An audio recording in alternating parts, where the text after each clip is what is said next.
This story begins a few thousand years ago. My people were slaves to vile creatures that ruled over us mercilessly. During the day, we never saw the sunlight, but at night we would lie down and gaze into the eyes that looked back at us. One fateful night, a new light flew across the sky. Fascination caused us to sneak out of camp to observe this wonder. As we approached it, sparks flew from the light. As each spark landed, one by one my friends disappeared, and then one hit me. When I woke up, hours had passed. It was too late to return to camp without being discovered.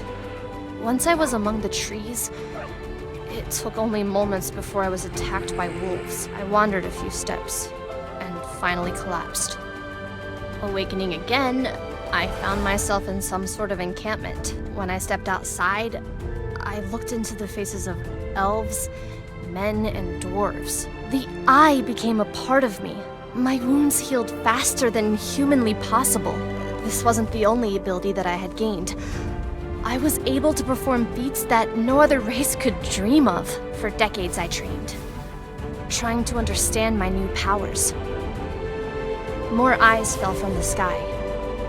More people like me were born. After many small victories, we were ready to face our enemy out in the open. Slowly and surely, we drove them back to the pits of eternity.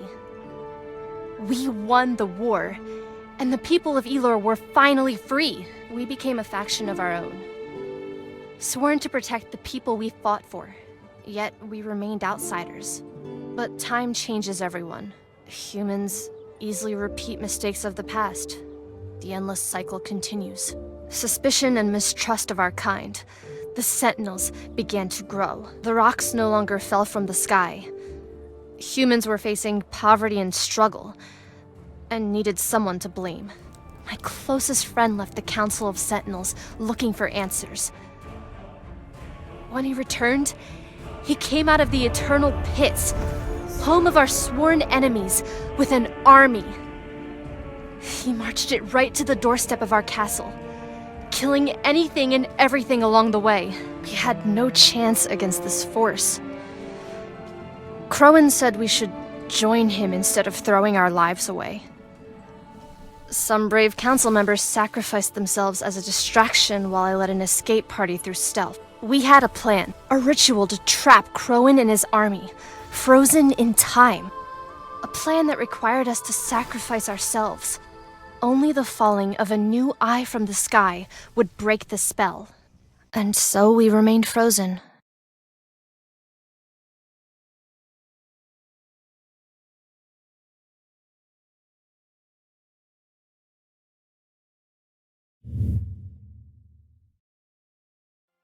Now, a new era exists for the people of Elor, though violence is still a part of it. The Sentinels are only a fairy tale that parents tell their children. Yet, something is coming. I can feel it. An innocent child will be born and change everything. This boy could break the cycle of violence and save the people of Elor. All right, Aron. Stay close. Good morning, Marcus. How's business?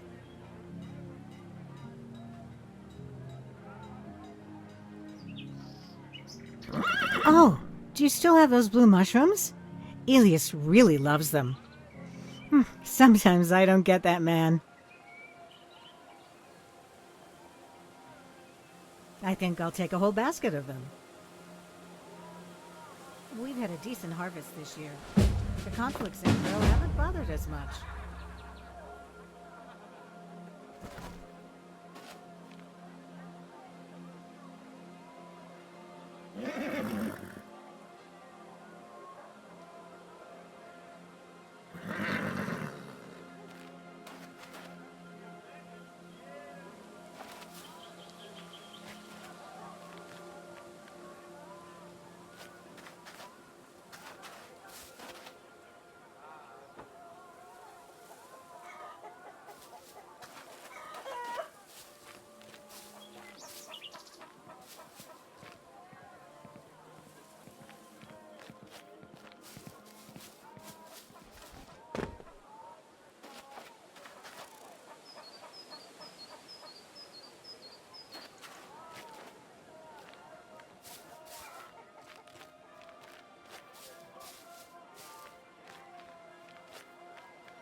I see you've had enough. Let's go home. There's no reason to be afraid, Aron. You're a strong young man. Besides, we live in a small town. I'm pretty sure we know everyone. Your father and I will always protect you until you are ready to protect yourself. I love you, son. Now, let's go bring your father these smelly mushrooms. Wakey, wakey, sleepyhead. It might be your birthday, but there won't be any cake for you today. All right, there will be cake, but later.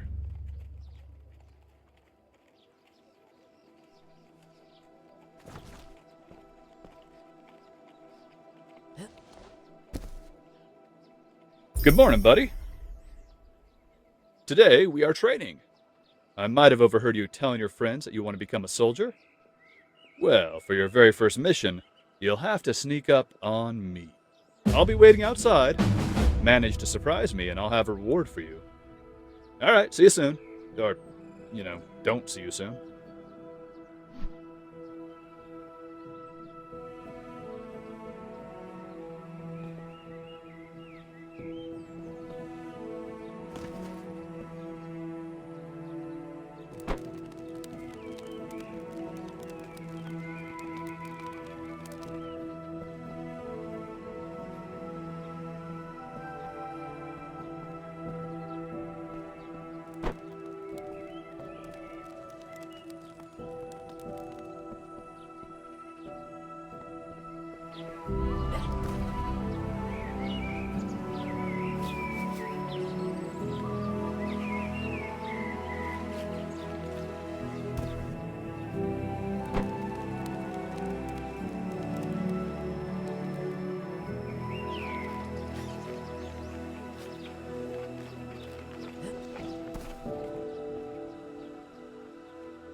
All right, I'll give you a hint. Have you thought about climbing? Come on, son, I know you can do better.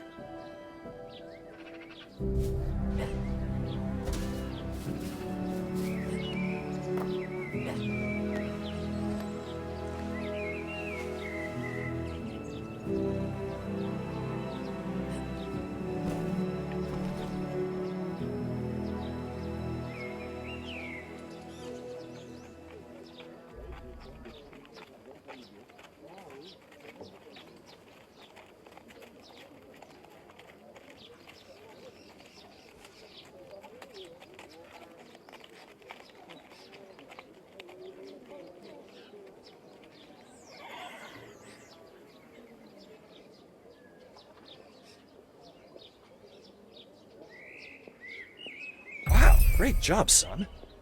Now, for your epic reward, we made you this sword and shield. Do you like them? These tools are definitely useful, but sometimes it's easier to sneak past. Your mother and I have sneaked in and out of castles without ever being heard. Well, we have been known for turning the place upside down as well.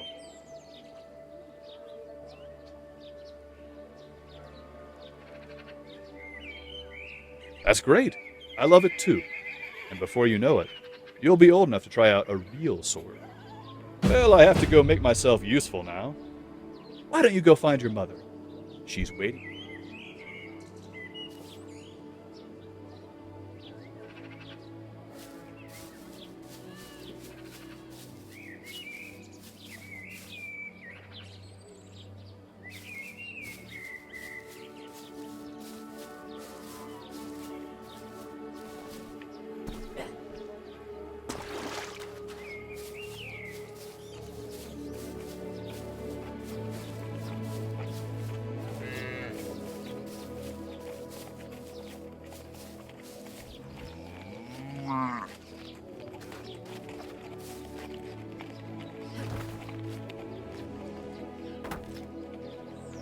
Happy birthday, son. You'll never guess what I got for you. This goes along with the new sword and shield we had made for your birthday.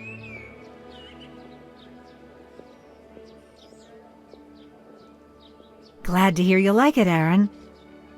Why don't you try and hit those 3 targets I set up?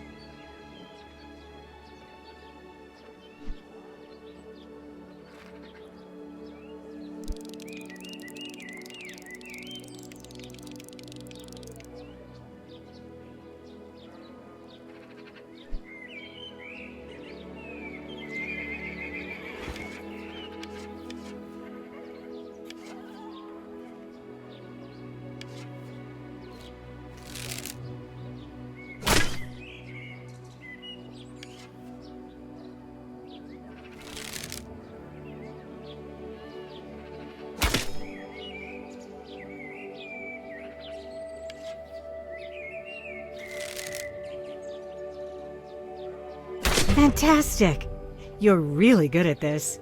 Are you sure you haven't done this before? 3 more chickens have been killed.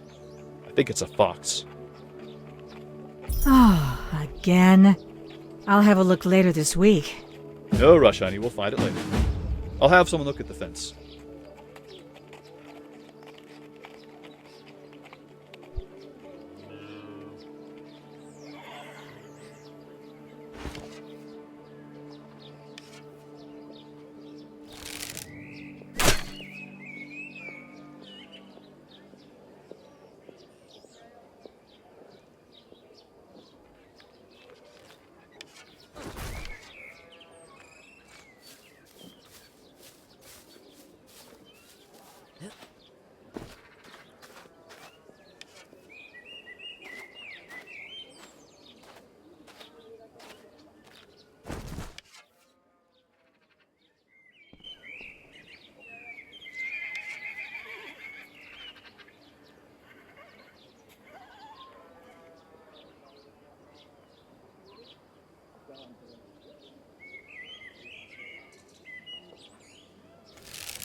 Did you get me some of those blue mushrooms at the market, honey? It's not your birthday today. We're eating Aron's favorite. All right. What has our soldier been up to this afternoon? You did what? I see. Well, good job on hunting it down, I suppose. But next time, maybe come and get me when you find it. It did, but it could also have been dangerous. Next time, just call one of us over, Aron. We don't want you getting hurt. Besides, Oh, you do have our knack for getting yourself into difficult situations. Did your father ever tell you the story of how we accidentally ended up in the royal chambers of the king? strangely enough, it started out as a contract for the Queen.